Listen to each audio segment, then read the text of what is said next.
in July, I bought a ring.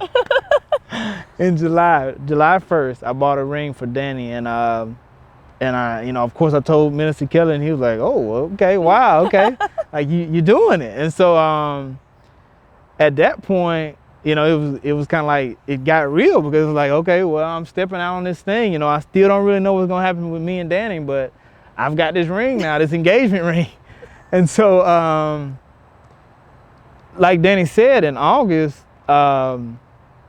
she randomly needed me to take her to the airport, and I was like, okay, maybe it's a sign. And I mean, like, so I was like, okay, yeah, I can make that happen. So I took her to the airport, and it was probably one of the most memorable times that we've had together. It was just so natural, Yeah. and it was just a really good time, very sweet. Yeah, mostly after kind of what we went through the year before, and both of us presenting the desire to the Lord over and over. It was a gift, really. Yeah. That's really very much how we took it. And so, over my time in Greece, we spent most of the time talking. It was great. Well, in September. September. Well, August to September, we kind of talked. Oh yeah, yeah. And then you remember September.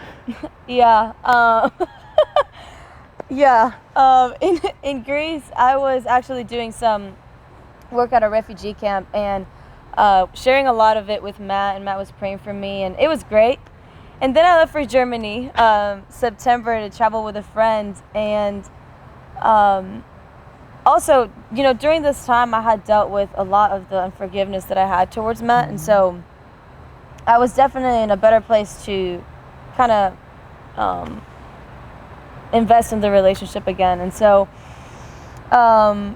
it's September, and the fear of commitment hit me again, and I got afraid of being in Europe. Where is this relationship going? I'm not going back to make it till the next year. And I got very scared again, and told Matt that I didn't want to talk anymore.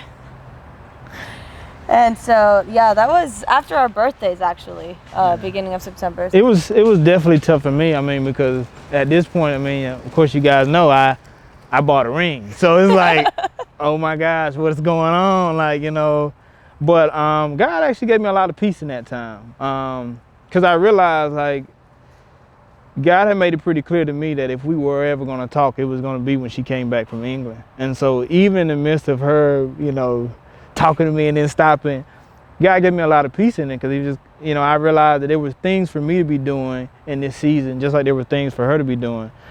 So I took that opportunity to be very intentional, and really just seek after everything the Lord had for me in that time, and so I had a lot of peace about it. Right after I told that to Matt, said that I didn't want to talk again, for me, it put me in this place where I remember the next day, I was in a terrible, I was extremely sad, because I knew that the only reason why I did that was out of fear of basically committing to our relationship being so far away.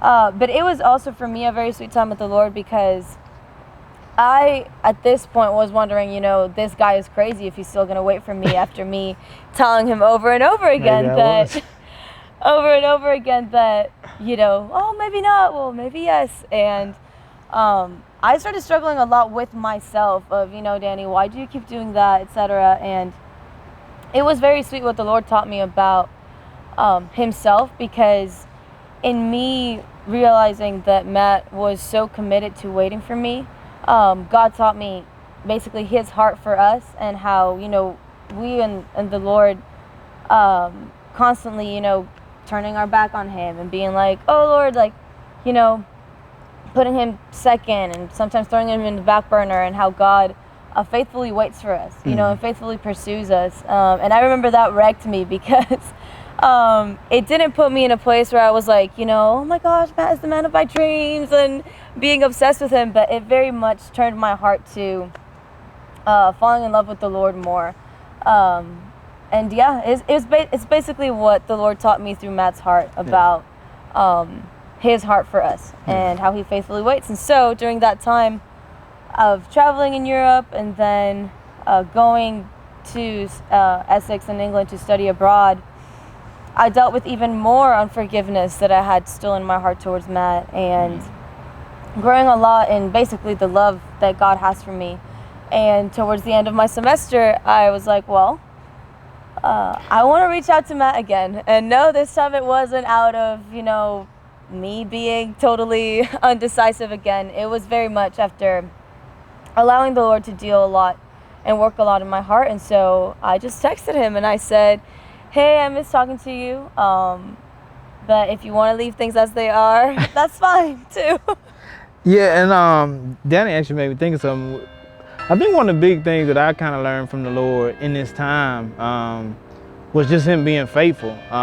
Because the reality is I had gotten a ring at that point and I was having to stand on it. And so it kind of reminded me of something that one of my roommates told me. It was just like, you got to remember the promises of Abraham and how the Lord, stayed faithful to him. And so in that time, I just, in talking with the minister that I had reached out to and just spending time with the Lord, I was able to just grow my faith more and more and believe that what he said and what he kind of showed me was going to happen. And so the idea kind of came up that I would start doing journal entries for Danny. And what I found is that it kind of built my faith as I would write to her. I would kind of write, some days it would just be, what I was doing at work. Yeah, I'm bored at work.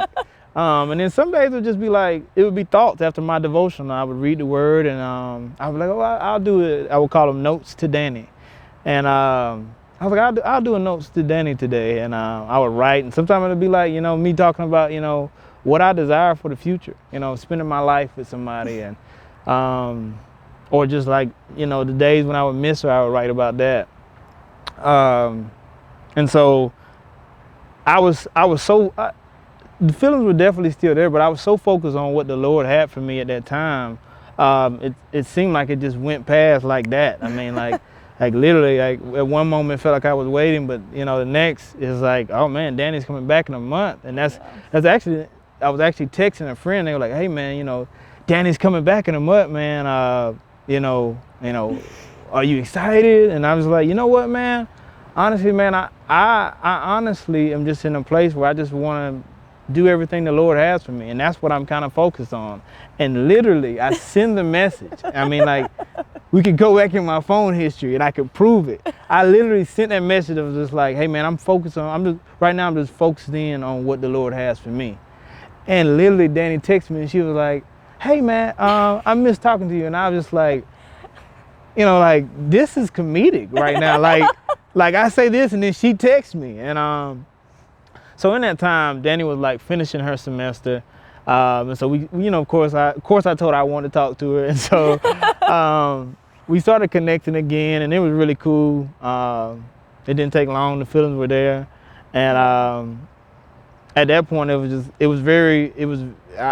clear, just, basically. yeah, grateful. I mean, all this time of waiting, I stepped out and got the ring. And so it just continued to build my faith and confirm that the Lord was going to do what he showed me. Yeah. And it's funny because during my time at Essex, I also started writing to Matt. All this before I reached out to him. And it's sweet, because now, ever since when we started dating, we, of course, share that with each other. And so, yeah, when I texted him and we connected again, it was very clear that basically when I got back to Macon, we were going to start dating. And so I finished up my semester, went back home to Costa Rica, and then got back here. And Matt picked me up from the airport and basically started dating ever since. Yeah, I asked her like 3 days. 3 days after being here, I was like, hey, so you want to date or what? And Danny was like, I would like to go on a date if I'm going to, if I don't want to just start dating. And I was like, okay. So we went on a date. And when we finished the date, I was like, Danny, you want to start dating now? Yeah. She said, yeah. And so, yeah, ever since then, Matt, of course, he was basically ready to marry me as soon as I got back. I had the ring. So I think you guys can kind of figure what I was thinking. Like, hey, let's do it. I was in a place where I kind of wanted this period of dating, which we did have. But we definitely got to this place where we got so caught up on you know, the whole marriage conversation, marriage this, marriage that, when do you want to get married? And it very much exhausted our relationship, and we kind of lost track of kind of just investing in each other, in our relationship, and listening even to what the Lord was speaking at the time. And so we got to this place where we just decided to kind of exhaust the topic, and we stopped talking about it. This was maybe like, I don't know, halfway through the semester. And funny enough, during that time, the desire to, you know, get engaged and married very much flared up in my heart. And I didn't tell Matt. I didn't tell Matt because I knew that he, in the moment that I would share that, would basically drop on one knee. And so I would get the ring first, but yes, it's funny because during our relationship, Matt would ask me like, "So do you want to go see rings?" Little did I know that he already had it. And what I found in that time, because I kind of had this ring and I had this promise, I found myself trying to force what the Lord had promised me to happen. And it kind of even reminded me of the story of Abraham when he goes outside of having a child with Sarah and he tries to make it happen on his own. And the Lord is like, listen, I said the promise is going to come through Sarah. You step back and let me make it happen. And that's what I kind of found myself at, in a place in which I had to step back and let God make it happen. And the Lord kind of reminded me of that. It's like, it's me, it's not you. Like, this whole entire time, everything that's going on has been me. It hasn't been you. It hasn't been something that you're able to do. Of course, we're co-laborers, but overall, it's me making this happen. And so once I was able to kind of step back, and I told that, and I was like, you know what? Done talking about it. You know, when the Lord puts it on my heart to make it happen, I'll do it. And I'll also trust that when that moment happens, He will have prepared you to basically say yes. And so yeah, that's exactly what happened. Actually, a week before Matt proposed, he just kind of asked for that week. We didn't see each other that week because Matt was fasting during that time. He had basically already decided that he was going to propose Easter Sunday. And so up to that point, I had very much had that desire in my heart, like, wow, I actually want to get married to Matt, not just anyone. So that week, I remember telling the Lord constantly, like, dang, like, it would be so beautiful to get engaged Easter Sunday.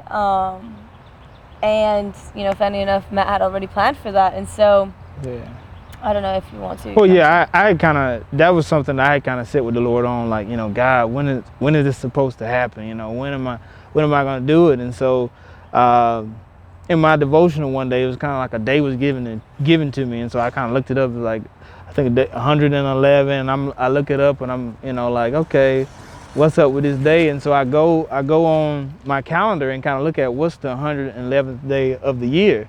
And it's Easter, and I'm like, oh, wow. I'm like, Easter Sunday, you know, like, but I just took it, you know, I didn't try to say another day. I was like, okay, that's the day I will say that I'm going to do it. And I think it was kind of like the ring, in which it was a day I decided to put my faith. I said, hey, you know what? This is the day I'm kind of thinking I'm going to go off of this day. This is the day I'm going to say.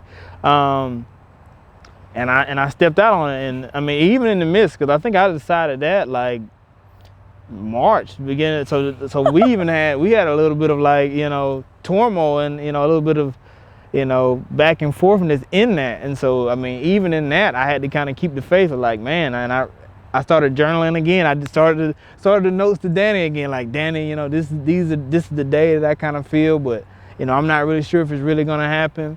And the Lord remained faithful in it, man. And later on, as I thought about it, you know, at the time, I didn't really think much of it. But, you know, the idea of doing it on Easter and it being a relationship that was kind of dead and came back to life, you know, through the power of God, I thought about how cool it was to actually do it on Easter, because it really was a resurrected relationship. So it was funny because that Sunday, it played out perfectly, and Yeah. I was not expecting it at all. And it was probably the best surprise of my life. I remember that we went to church, and Matt had told me that we were going to go out to dinner, like this fancy dinner that night. And so I thought about, dress-wise, okay, like having that in mind. And so went to church, and right after church, Matt and I never get to take pictures because Matt always stays after church because he's in the leadership team. And so I texted him, and I was like, hey, we never get to take pictures. And Matt was like, oh, it's okay. Because Matt had already planned out this entire thing for that afternoon, right? And Just so working out perfect. Like, yeah, keep asking questions like that, yes. and so I got home, and my roommate tells me, like, hey, a friend and I are going to shoot pictures. Can I use your camera to just play around with the lens? I said, sure. That's not weird. They always do that. Little did I know that Matt planned that out. And so Matt picks me up, and I asked him, so where are we going? He says, we're going to Atlanta. I was like, oh, that's what I thought. And so in the car, Matt calls the restaurant, Fogo de Chao, and earlier that week, he had already called to make sure that they No, this is the day of. Oh, you didn't know that they were full? It was intentional. I figured that they were. So I figured that the restaurant would be full on Easter Sunday. So like on the way to picking her up, I called the restaurant. Okay, yeah. And made sure, like, hey, are there any openings tonight? And they're like, no, we're completely full. And I'm like, perfect. Just what I need to hear. I'm gonna call you back in like 3 minutes. But I didn't tell them that. But in my mind, I'm like, I'm gonna call you back in 3 minutes. This is perfect. So when Danny gets in the car, I make the call, and I'm like, hey, reservations for Matthew. At 7 o'clock, and they're like, no, sir, we don't have any reservations for Matthew. And I'm like, well, maybe we could just come walk in. And they're like, no, sir, we are completely packed for the night. And so at that point, I put my acting skills on. Yeah, he pretended to be frustrated with that. That would be something that frustrates him, and so it did not even surprise me. So I'm like, it's okay, babe. Like, we can just call again. And so we did. I talked this time. Obviously, the lady said that they were full again, and the reservation wasn't there because there was never a reservation. And so funny enough, there were reservations for Daniela at 6:45, and I'm like, what is going on? It was the weirdest thing. It was crazy. It was. And so I had already asked my roommate if she could take pictures of Matt and I before we left for dinner. And so at that point, she wasn't in the house, and so Matt asked me, like, hey, why don't you text your friends to see if they still want to take pictures. Obviously, pictures was part of the plan. Yeah. I obviously didn't know. And so we meet them right out Tatnall. And Matt is still pretending to be frustrated. And I'm like, it's okay. Like, because at this point, I have no idea what we're going to do for the rest of the evening. And so we're taking pictures. And our friends are like, okay, I think you guys need, like, some space. Matt's like, hey, do you want to go on a walk? So we go on a walk. And we run into some friend of ours, Justin and Jordan, and they were supposed to be there to give time to Ray and Ty, who were taking pictures, to go to where Matt was actually going to propose, right? And so, I don't know if you want to keep telling. Yeah, and so at that point, first of all, it was unbelievable that everything was going as smooth as it was. So smooth. But I had literally walked, on Wednesday or Thursday, it kind of been on my heart to, just walk the path that we were going to walk and just literally pray over it. And so I just covered everywhere that we were going to walk in prayer. And so, some of it like, oh, I can't believe, but it's like, no, like, you covered it in prayer. Like, the Lord is being faithful. And so what was cool was, like, everything timed out. We stopped and talked to the friends. The ladies were able to get to the spot that we were taking pictures. And then at that point, they gave us a call and we're like, hey, there's this beautiful spot up here. We think it might be for a wedding. Like, you guys should just come get a few pictures in, and then after that we'll leave y'all alone. And funny enough, my mom actually does flowers. I guess you would call her a florist. Yeah, or decorator. So she had did some flower arrangements that I had brought from home, and so that was actually my setup. so they called and they're like, oh yeah, come to this spot. And so we get up there. It's funny because Matt on the phone is like, well, aren't those flower arrangements someone's? Like, I don't want to intrude, which is something that he would say. Yeah. So I'm like, oh, it's fine. Like, we can just go. Which is something she would say, like, oh, they won't even be there when we get there. Like, let's just hurry up. And so I'm like, all right. And of course I'm baiting her because everything's working perfect. And so we get up there, and the point of the flowers was a friend of another one of my roommates gave me an idea. He's like, hey man, why don't you put like flowers in the corner? Because the same journal that I had kind of let her read the entire time, it had also had in it the journal about when I bought the ring. And so that was the plan, was for her to read this journal entry and realize, oh my goodness, he bought a ring for me in July. And so the flowers are actually there, of course, for decoration, but also to hide the journal. And so we come up, we're taking pictures, and so the time goes on, and Danny,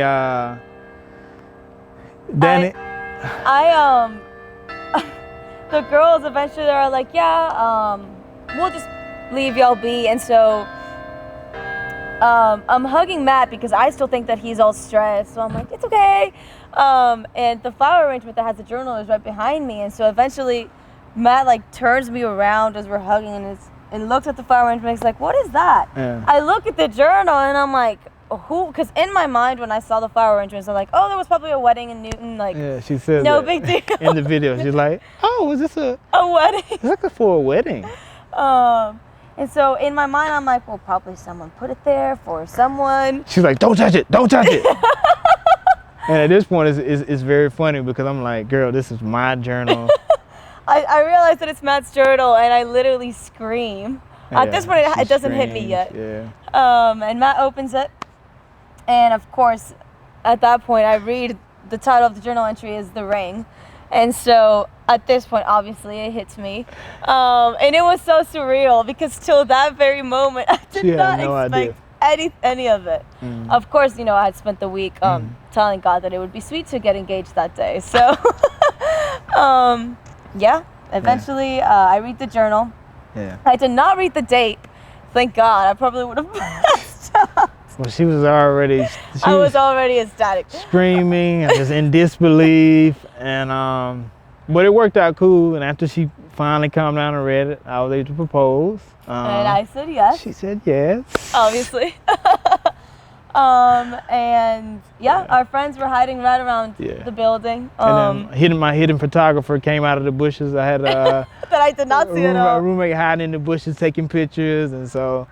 Yeah, it worked out great. It worked out perfectly. It's funny because when we first met, and I started having feelings for Matt very, soon after we met, connected very easily, I told God, I wasn't looking for any type of relationship, on my radar. It wasn't to have feelings for some guy. And so I remember perfectly, I said, Lord, I have these feelings, but whatever comes out of this, like, it's going to have to be you. Like, I'm not going to lift a finger because in past experiences I tended to put too much control on relationships, and so I didn't do anything. And it's funny because that's basically what our relationship has been, very much God writing it out in spite of my inconsistency sometimes and some fears that Matt had and some stuff that we both had to deal with. It's been God all throughout it. So. And for me, I've always had a desire to like get married, and I'm ready to get married, and I'm like, the first time I meet Danny, she's like, what do you want to do? And I'm like, I want to be a husband. And she looks at me and she's like, this guy is crazy. I was like, no, seriously, what do you want? And so, in the time in which, me and Danny had everything that we had going on, I realized that I had a desire to be a husband, but it was all about like the Lord processing me and preparing me to be it. And of course, like, if we would have dated, if we would have started dating in 2017 when we had feelings, or even 2018, it wasn't the time. It would have been terrible because there were so many things that the Lord was still trying to work out of me. Like I said, the pornography addiction. So many things that would have so heavily negatively affected the relationship. Yeah. And so through it all, and like looking back, I realized the Lord was really kind of protecting me and purifying me and processing me to the place in which I would be able to, be in the relationship and be a husband. Yep. So that's basically how we got here. That is the story.